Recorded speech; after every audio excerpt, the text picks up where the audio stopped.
Lessons learned in 50 episodes of the Podcast Report at thepodcastreport.com, episode 50, thepodcastreport.com/50. It's the Podcast Report with Paul Colligan. And here's Paul. What the audience expects, what the numbers tell you, are not always the same thing. Hey, podcasters, this is Paul Colligan of How to Podcast 2015, and of course, the show you're listening to right now, The Podcast Report. I've been doing this since the beginning. I love this industry. I love you podcasters. I love doing this show. I've been loving it since day one. You are either a podcaster looking to make your podcast a real business, or looking to do bigger, more real business because of your podcast. The Podcast Report has never been a massive play, but it has been a deep one. And for those of you who love this show, thank you so much. For those of you who've listened to, have been on this journey of 50 episodes. What a thrill. What a kick in the pants. A quick update on Patreon. We're trying the Patreon thing. It's been interesting. The results have been fascinating.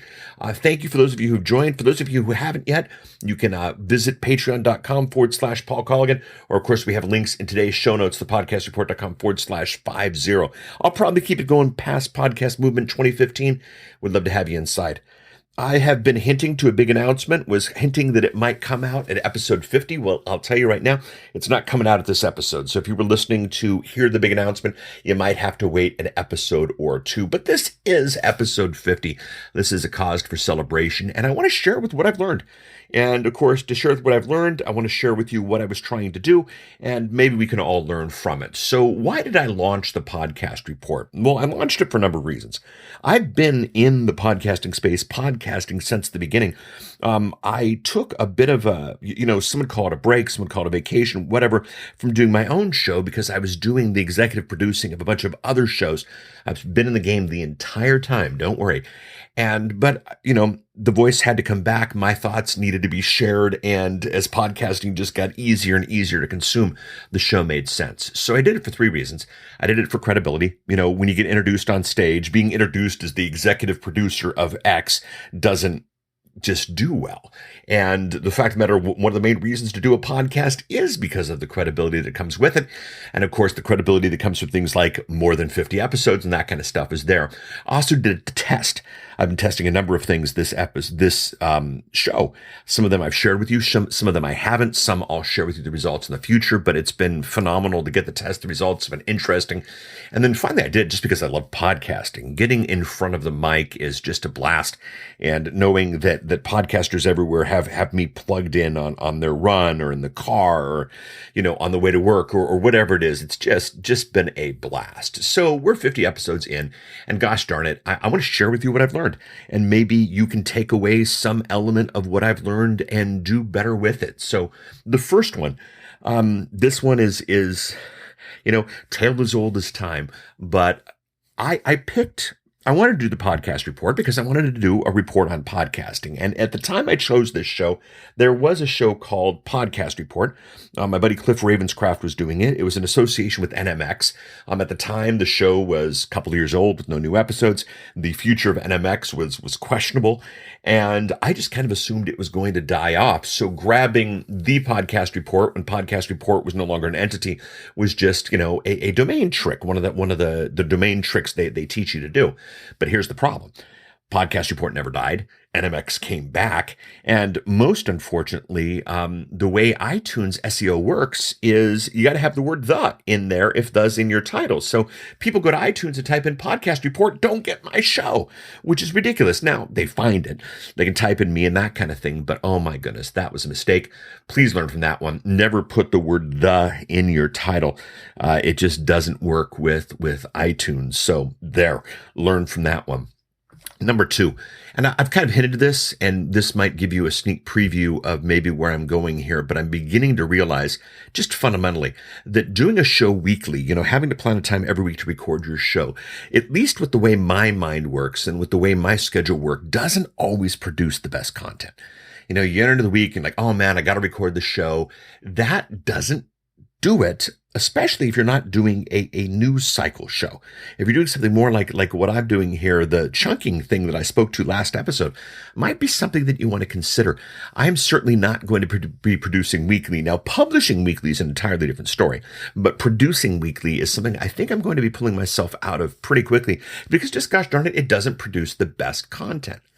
Now, another thing I've learned, and we'll put this at number 3, numbers tell the true story, not things you've heard, not communities, not status, not stock reports, not whatever. Numbers tell the true story. You know, there's a player out there called Spreaker.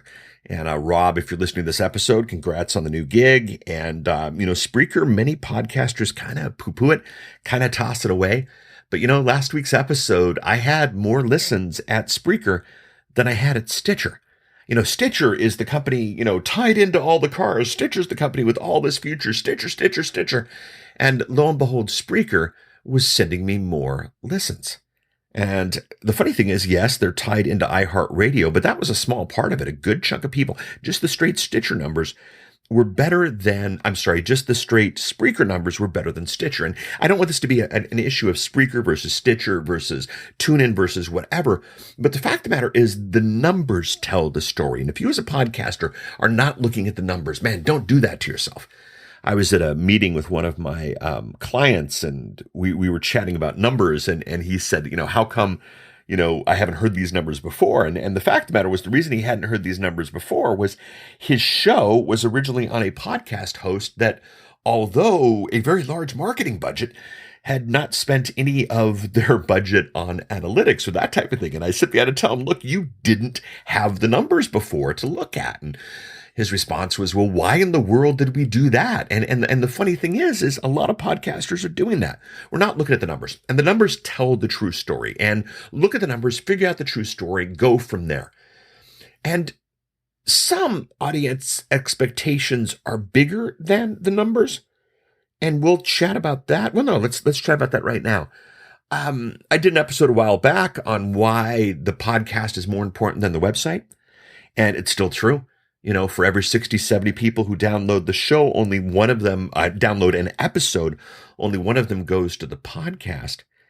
And the fact of the matter is I should be spending then 60 to 70 times as much on the show as the website. But the problem is there's a certain expectation from some podcasters that you're going to have a website and they want to see what you're doing there. And there is some dismissal that can happen.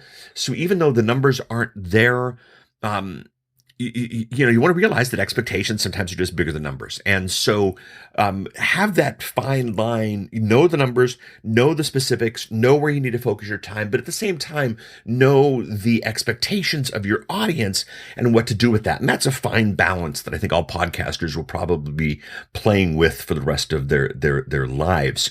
Now, here's funny.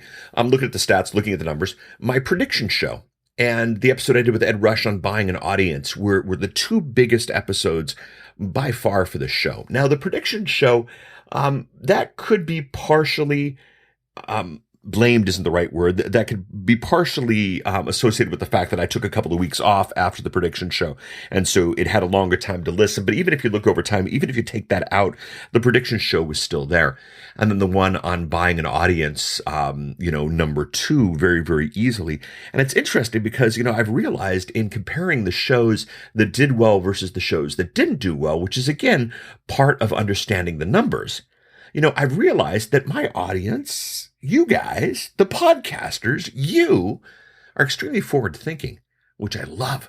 The idea that it's not, here I am saying this is not the show about hosting battles and microphone choices, but the show about what do we do? Look at that. Lo and behold, my stats are showing that. So a lot more forward thinking coming. What's interesting, of course, if you look at your best shows, you want to look at your least best shows. And the Lessons Learned from Podcast Day was my least popular show by far, which is interesting. I don't necessarily know what to think of that because it got listed in a bunch of highlight lists from Podcast Day and it got a lot of attraction. I'm still going to get involved with Podcast Day this year. Actually, I have something very, very cool planned. But it's pretty fascinating if you think about it. And I don't know what it means entirely, but it's, again, to that forward-thinking nature of you and where you are going and how cool you are as a result of that. the thing that really spoke to my heart, the thing that I loved, was that the Twitter bombing episode that I did was also really, really low. And it's neat that while there are some podcasters out there who are bickering and complaining and trying the sleazy, my audience not only is not doing the sleazy, but they don't even care about the sleazy. If I do an episode called Twitter Bombing Ain't the Problem, most of you probably realize, yeah, it ain't, and therefore you ain't need to listen to the episode. Which is, I don't know, the implications of that are fascinating. So it's cool that you are forward thinking, that you are not sleazy, that you are progressing ahead and looking ahead. And that's very cool. The other thing I've learned about my audience is that they are extremely socially quiet. Now, what's interesting here is that's fine. That means you're podcasting. That means you're getting the job done. That means that you're also promoting your own show, which I appreciate. Do promote your show. I promote my show. So I totally understand it. So what's interesting is you're a little bit socially quiet in terms of shows you like and love, but at the same time, you're extremely passionate. And I really, really love that. Daniel J. Lewis's Audacity to Podcast, Daniel picked up a segment from one of my episodes and chopped it up. I've been remixed, which is amazing. I never thought I'd be remixed, especially one of my episodes. And DJL did that, put that on Clamor. And by the way, if you don't know what Clamor is, it's an interesting little beast. I've put a link to his Clamor in the show notes at thepodcastreport.com/50. But he did that. Didn't ask him to. Hopefully it struck a chord with him. Very, very nice. Appreciate that, Daniel. Just the fact that you're listening to this show, I really, really appreciate. So my audience, socially quiet, from largely promoting their own shows, but extremely passionate. And what I want to do is I want to tip into that passion. I want to tap into that passion. And part of that tapping in is going to be at Podcast Movement 2015. If you're listening to this show after Podcast Movement 2015, don't worry, listen to a more recent episode, and we will definitely have other meetups that we're doing. And I want to have a great little meetup. I've mentioned this in previous episodes, but I'm going to say this again here.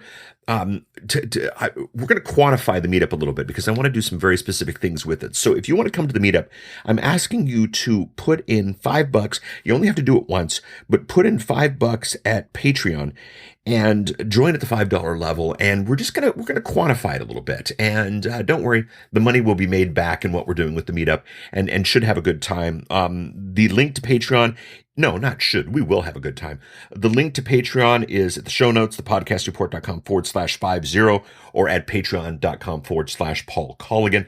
$5 or more, and you'll definitely get an invite to that. But I think a passionate audience should do well there. I had one gentleman, and I'm not going to say his name, don't necessarily have permission for this, but who doesn't necessarily do online transactions, but actually physically sent me a check to make sure that he secured his slot at the meetup at Podcast Movement, which is very, very, very cool.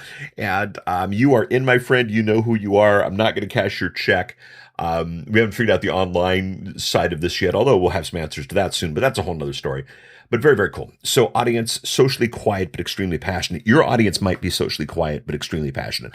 Just because you're not getting tweets, because you're not getting Facebook or that kind of stuff, doesn't necessarily mean that they're not there. They don't love your show. They don't share it other ways. There we go. With that, I'm sure I'll probably get some social comments on that one, but there we go. The next one is really interesting. I was looking at my reviews earlier today as I was prepping the show notes for this one to just kind of get what it is that people like about the show. And what's amazing is I'm getting a lot of the comments that I get are the very things that I've tried to do. I've tried not to, I try to get these shows done just as much time as is needed. I don't try to ramble. I don't try to tell you what I had for lunch last week, that type of thing. But I have shared with you a little bit of my life. Last week's episode, I spoke to my fondness for the show Battlestar Galactica, but how it integrated with podcasting. And what was fun was I had a lot of interaction with you based on my enjoyment of that show, my appreciation of that show. And there is a delicate balance of the sharing of your life with the oversharing of your life and the integration of the content. Myself as a podcaster and you as a podcaster, if we have something in common outside of podcasting, the connection becomes tighter. But then again, at the same time, if I tell you what I made for breakfast this morning, maybe that's too much. So there's a delicate balance of sharing your life that you want to play with. So those are the lessons learned in quick review. Putting the in the title is a bad idea. Weekly doesn't produce the best content. Numbers tell a true story. Some audience expectations are bigger than numbers. The Prediction Show and Buying an Audience were my two biggest shows, meaning you're forward thinking. Lessons Learned from Podcast Episode was the least one. Don't know what to make of that. If you have thoughts, please let me know. Twitter bombing is not the problem. That one was really, really low, which is great. You are not worried about sleazy. I love that. You are socially quiet, largely from promoting your own shows, but extremely passionate. We saw that in DLJ's Clamor. The meetup at Podcast Movement should be fascinating for there. And finally, the delicate balance between the sharing of your life and the producing of content.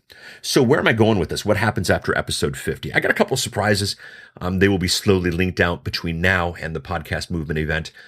More coming. Very, very cool. Very, very exciting stuff. That's all I'm going to give you this episode. Sorry about that. What you can do, I always like to leave this with what you can do. These lessons are pretty solid, and they're all things to ponder. At the very least, how much of your life should you share? Do you want to get reviews that say X goes, right to the point, that you are right down there? Think about it, ponder it, go from there. Would love to hear your thoughts. Thepodcastreport.com. If this is your first listen, thank you so much. We are on social, despite the fact that you might be a little bit quiet on social. Thepodcastreport.com/Twitter, thepodcastreport.com/Facebook. They're all there. The blog is up as well, thepodcastreport.com, episode 50. If you want a transcript and a mind map of today's show, go ahead and text hashtag EP50 to 503-897-1290. The links for today's show are at thepodcastreport.com/50. I got a link to the book, How to Podcast 2015, the Patreon option, and then a link to Daniel's Clamor, which again was interesting, passionate. I appreciate that, buddy.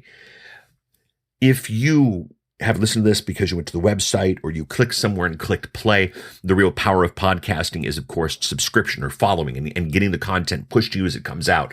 So the podcastreport.com/iTunes, the podcastreport.com/Stitcher, /Pocketcast, /TuneIn, /Spreaker, /iHeartRadio, /Overcast. They're all there if you want to follow up. It's great when a new episode gets released to just, know that it's going to come to you automatically. If you want to email me, I'd love an email, thepodcastreport@outlook.com. If you're one of those who loves the review, I always love reviews. You can do it at iTunes. That's always great. Stitcher reviews are fun as well. It is episode 50. Expect a lot more. Please join us for the meetup at Podcast Movement. If you happen to be going between now and next week, keep podcasting hard. Talk to you soon. Bye.